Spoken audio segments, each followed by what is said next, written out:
Bienvenidas, bienvenidos a Media 20.1, un programa de análisis, de reflexión, de debate sobre medios de comunicación desde la televisión universitaria, desde TV UNAM.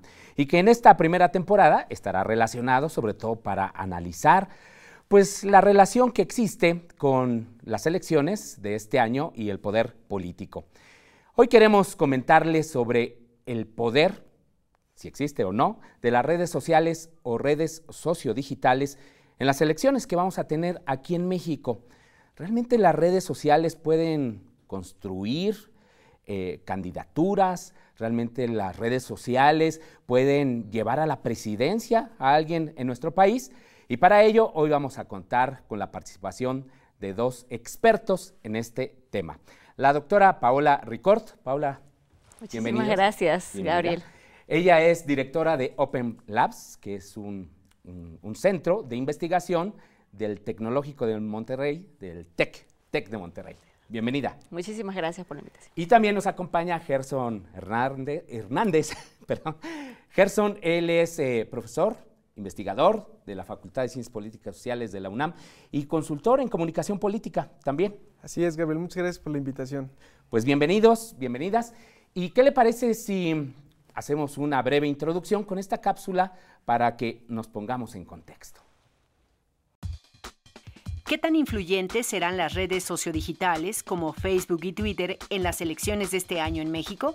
Las opiniones son contrastantes. Por ejemplo, el magistrado José Luis Vargas afirma que los triunfos y derrotas de las elecciones de 2018 serán resultado de las campañas que se ejecuten en redes sociodigitales. Su opinión la comparten otros expertos. Por ejemplo, el Instituto de Internet de la Universidad de Oxford publicó el año pasado un estudio en el que concluye que los bots sí pueden influir en los procesos democráticos en el mundo. También se ha documentado la influencia de las redes sociodigitales para que Barack Obama llegara a la presidencia, el rol de dichas redes en la llamada primavera árabe y más recientemente la supuesta injerencia rusa en las elecciones de Estados Unidos que llevaron a Donald Trump a la presidencia. A su vez, el informe Libertad en Internet 2017 de la organización Freedom House refiere que las tácticas de manipulación y desinformación en Internet tuvieron un papel importante en las elecciones de al menos 18 países. En contraste, el consultor político Antonio Sola, quien ha trabajado en el diseño de más de 450 campañas electorales, asegura que el poder de las redes sociodigitales para influir en el voto en las elecciones está absolutamente sobrevalorado. El consenso en el ámbito académico es que el efecto político de las redes sociodigitales depende de factores como el acceso a las mismas redes, el tiempo de exposición, la recepción e interacción con los mensajes, la formación educativa y política de los usuarios, entre otros elementos. Según el informe Latino Barómetro de 2017, las redes sociales son ya la tercera fuente de información de los temas políticos para la población de nuestra región, después de la televisión y la radio. Un dato que no puede pasarse por alto es que si bien México ha logrado aumentar la conectividad a Internet, aún hay millones de personas desconectadas, lo que reduce el impacto de las redes sociales. De acuerdo con la encuesta nacional sobre disponibilidad y uso de tecnologías de la información en los hogares 2017, elaborada por el INEGI, en México hay 71.3 millones de usuarios de Internet que representan solo el 64% de la población de 6 años o más. En síntesis, la brecha digital, las diferencias de uso de Internet entre las ciudades y las poblaciones rurales y otros factores son variables a considerar para saber la influencia que podrían tener las redes sociodigitales en las elecciones de este año. De esto y más hablaremos en Media 20.1.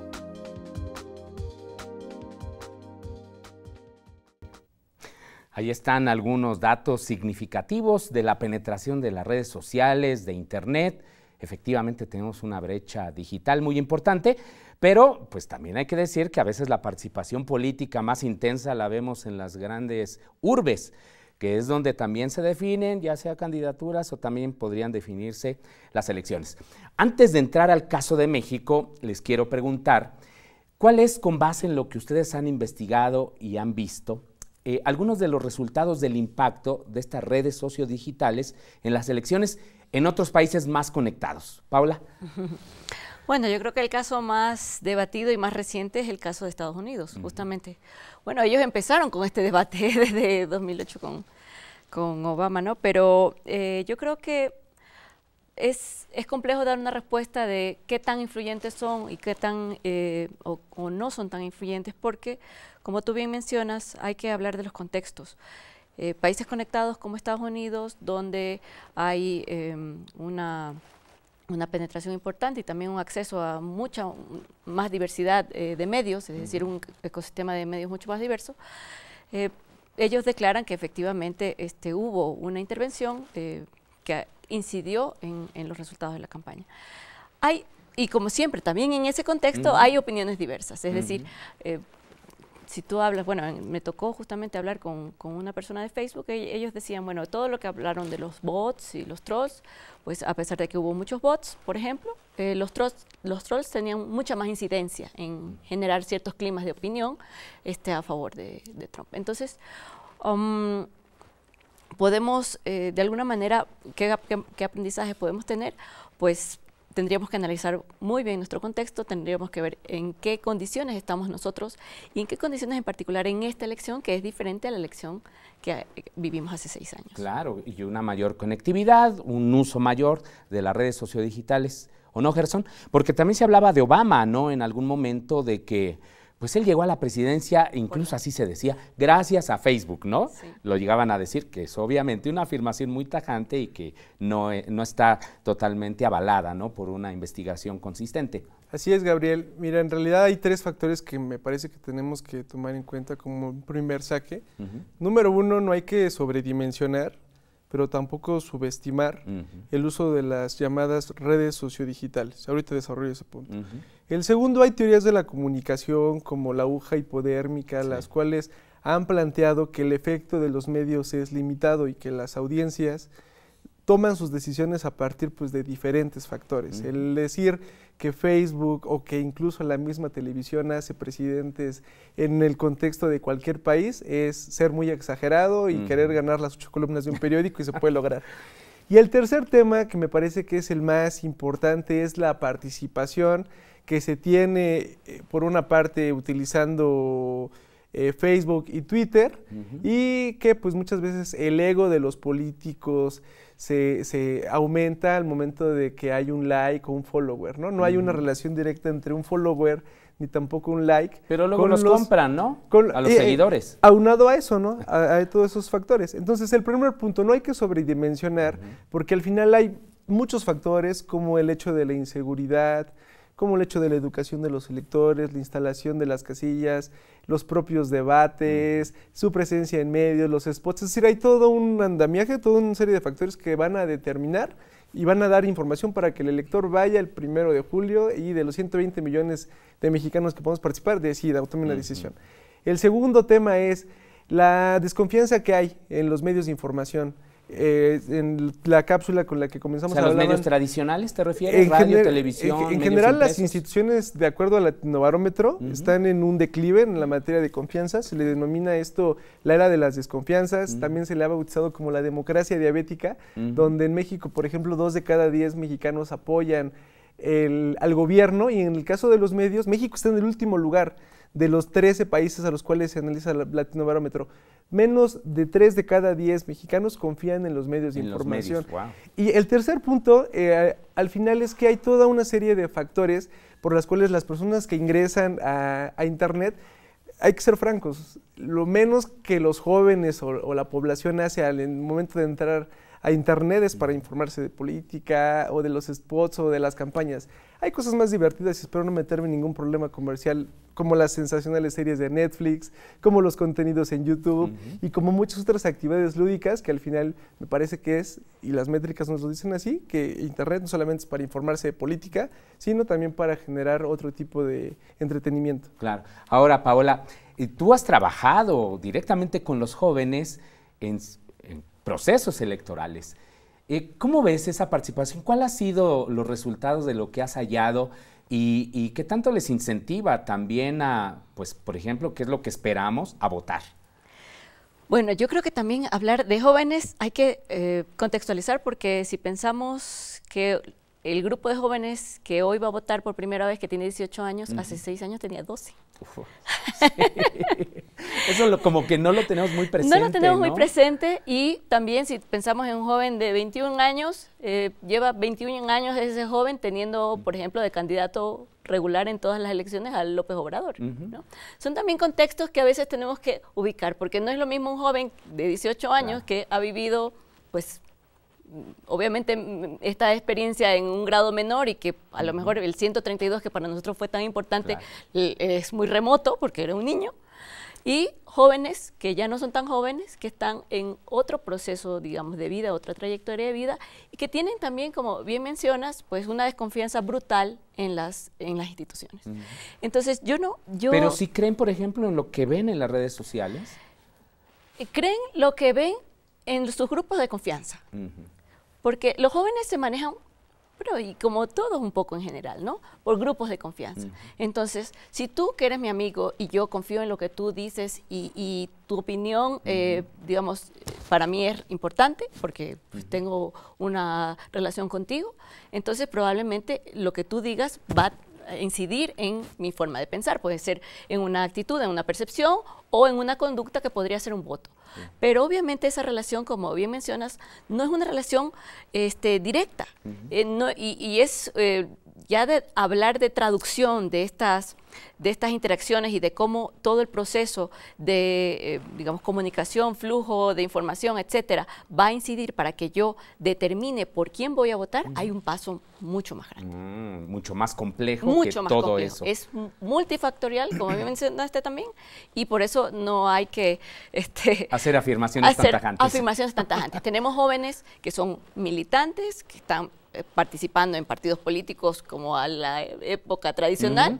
Tenemos un grupo de jóvenes, digamos, que no creen en los partidos y están participando de otras formas, y hay grupos que están promoviendo otras formas de hacer política y que también son muy activos. Entonces, tenemos un panorama muy heterogéneo de jóvenes, y que estos sí son los que van a determinar la elección. Bueno, pues por lo pronto nos quedamos con ese punto y tenemos que hacer un corte. Regresamos.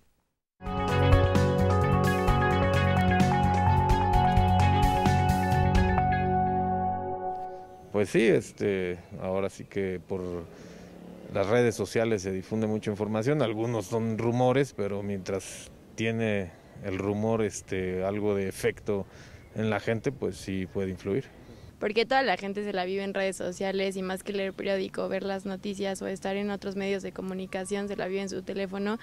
Porque ahora la mayoría de los electores son los jóvenes y son los que más usan redes sociales. Porque todas las redes sociales tienen mucha influencia ya sobre toda la gente. Lo que uno dice, se corre la voz, pero muy rápido. Sí, definitivamente sí. ¿Por qué? Porque es mucha desinformación. Es como mucha información que no sabemos investigar, fuentes erróneas. Distribuir la información a través de estos medios significa muchísimo para los jóvenes hoy en día, lo que puede significar también una influencia directa sobre nuestra manera en la que ejercemos nuestro derecho a votar. Sí, mucho, pero casi la mayoría son mentiras, porque no son muy creíbles y todo. Porque hay mucha información falsa que se puede llegar a distribuir y la gente lo cree. Porque son redes virales, cualquier información que se haga viral, sea o no verdad, puede difundirse muy rápido y los chavos la creen. Casi todo el tiempo también nos las pasamos en las redes sociales, entonces por ahí nos podemos dar cuenta de información, de todo lo que nos están presentando, y pues sí se influye mucho. Pero bueno, igual que mucha gente, opino que es un arma de doble filo, porque es tanta la información que es difícil filtrarla. Las redes sociales son un arma de dos filos, puede ser tanto información objetiva como información subjetiva, y puede malinformar a las personas. Y en redes puedes decir lo que tú quieras, entonces hoy en día también cualquier gente puede abrir su Facebook y enterarse de todas las cosas, entonces creo que sí va a ser diferente esta vez.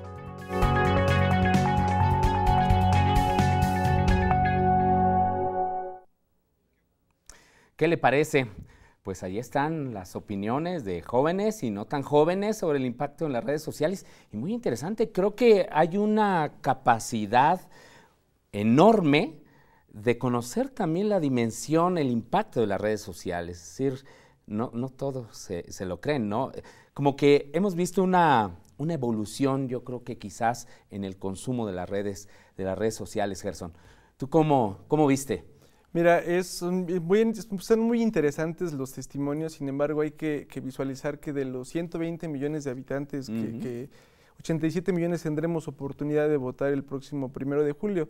Y de ahí lo que los indicadores nos dicen que personas, como bien dices, que va a ser su primera vez al momento de elegir a un representante de 18, aproximadamente 34 años, estamos hablando que es casi 1 de cada 3 de esos 120 millones. Entonces, un poco lo que estamos viendo es que hay muchos jóvenes, no podemos homogenizar y decir que un joven de la delegación de Iztapalapa piensa de la misma manera que un joven de la frontera o alguien de la zona sur del país. Sin embargo, el tema de la credibilidad en las fuentes. Humberto Eco, antes de fallecer, entre muchas ideas que nos dejó para analizar, hablaba que las redes digitales, más no sociodigitales como es lo correcto al momento de mencionarlas, le dan la oportunidad de hablar a la legión de los idiotas, ¿no? Es decir, pudiera ser fue una afirmación muy dura, ¿no? Y muy polémica, ¿no? Una declaración bastante a lo mejor apocalíptica, hablando un poco acerca de... Sin embargo, lo que observamos es que actualmente cualquier persona, sea física, de carne y hueso, o sea un robot o una maquinita, tiene la oportunidad de emitir un punto de vista. Y la credibilidad de las cuentas y de las personas me parece que es algo que estamos dejando muy en boga. Actualmente se vuelve muy mediático por el presidente Donald Trump cuando empezó a hablar de las fake news, ¿no? De las noticias falsas. Sin embargo, y hago esta pregunta a las personas que nos están observando este domingo en la noche, ¿qué cuenta tiene más credibilidad? ¿@EPN o @la dama de las caguamas? Pudiéramos decir que obviamente la de la autoridad, porque es el presidente de la República. Sin embargo, muchas veces las personas le dan retweet en WhatsApp, en los grupos, con la abuelita, con las tías y demás. Oye, con los temblores del 19 de septiembre, en 2 horas va a volver a temblar, ¿no? Sí. Entonces, a veces son este tipo de formas perversas, lo digo yo, ¿no? Donde, pues, ahí yo le digo a mis alumnos que antes de compartir una información, tenemos... Básicamente es como cuando vas al médico y el médico no inmediatamente te dice qué es o cuál es el medicamento con el cual se te va a quitar el dolor de panza, ¿no? Se hace un diagnóstico, hace un análisis y no puede generalizar el mismo medicamento para todos. Pero eso es la recomendación es para todos, ¿no?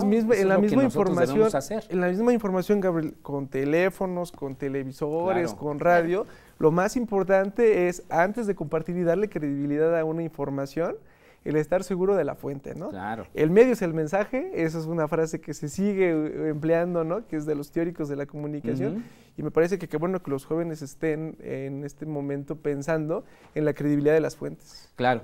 Ahora, Paola, pongámonos del otro lado, es decir, de quienes utilizan estas herramientas de crear noticias falsas, de comprar bots o de contratar a los llamados trolls. ¿Qué se tiene que hacer o qué es lo que se hace normalmente para destruir reputaciones, candidaturas o descarrilar al contrincante político? ¿Cómo es ese mundo, digamos, que muchos de nosotros no estamos familiarizados? Bueno, yo creo que algo importante, además de lo que mencionabas, ¿no? de la conciencia que está tomando la gente con respecto a la información que encuentra en los espacios digitales, creo que también... lo que estamos viviendo hoy es una era de la automatización de la política. Y eso, a lo mejor no estamos tan conscientes de cómo opera, pero están involucrados muchos actores. Las propias plataformas, que ya, digamos, tienen este modelo de negocio institucionalizado que sirven para apoyar o no apoyar ciertos candidatos por las contrataciones que hacen. Tenemos también el grupo de consultores políticos que digamos, presenta dentro de un plan de campaña estas prácticas que son, digamos, normales o se asumen como normales, ¿no? Aunque no son éticas, ¿no? Supongo, digo, no lo sé. Yo supongo que no. El tema, ahí es una nueva era. Sí. Es decir, como bien mencionado, bueno, todos ahora tenemos capacidad de hacer lo que queramos. Si tú dices, voy a trabajar mi imagen y me voy a comprar unos 5 millones de followers, ¿eso no es ético? No sé si está del punto de vista bueno, yo diría que no, pero es como decir que un periódico tiene un tiraje de 1 millón de ejemplares y no es cierto, ¿no? No sé, digo. Pero es que estamos... Quizás está en una evolución, como dices. El punto es que la política hoy es así. O sea, puede ser que no sea ético, o podemos decir que no sea ético. Tal vez podemos abogar por mayor transparencia sobre las nuevas formas de hacer política, pero es así. Y tenemos que, ahora sí, del lado de nosotros, estar conscientes de que todas las estrategias que hay, sí, para contratar personas, para empujar o tumbar un hashtag o un tema de interés público, que hay muchas personas trabajando, digamos, para incidir en ese clima de opinión en las redes, que obviamente también hay prácticas de hacer, digamos, de amplificar esta imagen pública que tenemos, y que eso se hace de manera bastante regular.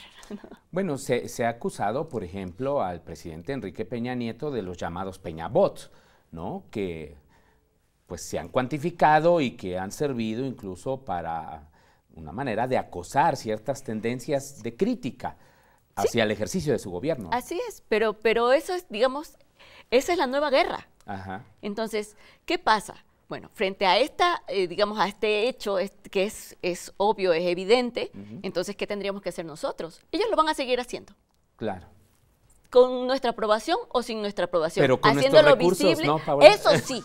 Allí es el problema. Sí. Ese es el problema. Por eso digo, tendríamos que abogar por una mayor transparencia. ¿Cuánto están pagando? ¿A quién le están pagando? Claro. La discusión acerca, por ejemplo, de la campaña pasada, la contratación de los hackers para intervenir en teléfonos, claro, ¿no? Sí. Contratar ejércitos de bots, ¿no? Tener granjas de trolls. Es decir, sí, claro que sí. Tendríamos que tener mayor transparencia. Pero digamos que es parte de lo que hoy conforma la manera de hacer política. Mira, Gabriel, ser políticamente correcto en este programa sería, vamos a releer a Rousseau, vamos a releer a Aristóteles y vamos a decir que Max Weber estaba de acuerdo cuando planteaba el político y el científico, político que vive de y el que vive para, ¿no? En las aulas de clase eso es lo que es nuestra responsabilidad, comunicarle a los alumnos. Sin embargo, estoy totalmente de acuerdo en que no podemos sesgar y pensar que el mundo sigue viviendo la forma en la cual se hacen campañas electorales, es esa. La vida actual, lo que estamos viviendo y lo que vamos a empezar a observar a partir del Viernes Santo, que no va a tener nada de santo, pero es cuando inician las campañas electorales, ¿no? Va a pensar el Vía Crucis para muchos personajes, será justamente los ataques y los contrastes, Gabriel. Tú decías ahorita algo muy importante. Con dinero público, con dinero que el INE, con el dinero de nuestros impuestos de 6 de cada 10 mexicanos que se destine para atacarse, pues yo diría que desde este momento las personas que quieran aspirar a ser presidente o presidenta de nuestro país tendría que tener la piel bastante gruesa, ser lo bastante inteligente para poder responder a estos ataques. Y hay una línea muy delgada, y me estoy refiriendo a algunos candidatos que ya saben a quién me estoy refiriendo, es que justamente la transparencia y la forma en la cual uno abiertamente puede estar a favor o en contra de un candidato, inmediatamente hay una descalificación. Tú hablabas ahorita de los Peñabots, pero también podremos hablar de los peje zombies. Sí, claro. O también podríamos hablar de algo, es decir, aquí hasta cierto punto uno pudiera calificar de que nadie está exento de estos usos y de esas prácticas, y que no solamente el gobierno federal está empleando estas prácticas, ni que tampoco Morena, ni que tampoco el Frente y demás. Es algo a lo cual me parece que tenemos que estarnos acostumbrados, y al final yo le apuesto a la inteligencia por parte de los receptores y de los electores. Pero hay que darles información. Bueno, estos programas sirven para ello. Ojalá nos vean. Es como una alfabetización que hay que estar haciendo constantemente. El tiempo ya se nos terminó. Nada más contéstenme sí o no. ¿Deben regularse o no las redes sociales en procesos electorales? Porque dicen, eso dicen allá en Europa, se distorsiona la democracia. ¿Paola? No. No. Como decía, ya saben quién, con su dedito. Tampoco. Bueno, y ahí está el debate. Entonces, creo que aquí hay también elementos muy importantes a tomar en consideración. No se vaya a la primera. Hay que analizar lo que nos llega por WhatsApp, por Twitter, por Facebook. Y, pues bueno, ya decide usted si lo comparte. Estamos viviendo en un ámbito de libertad en las redes sociales, pero con responsabilidad. Muchísimas gracias por acompañarnos, Paola Ricord, Gerson Hernández, y pues hasta la próxima.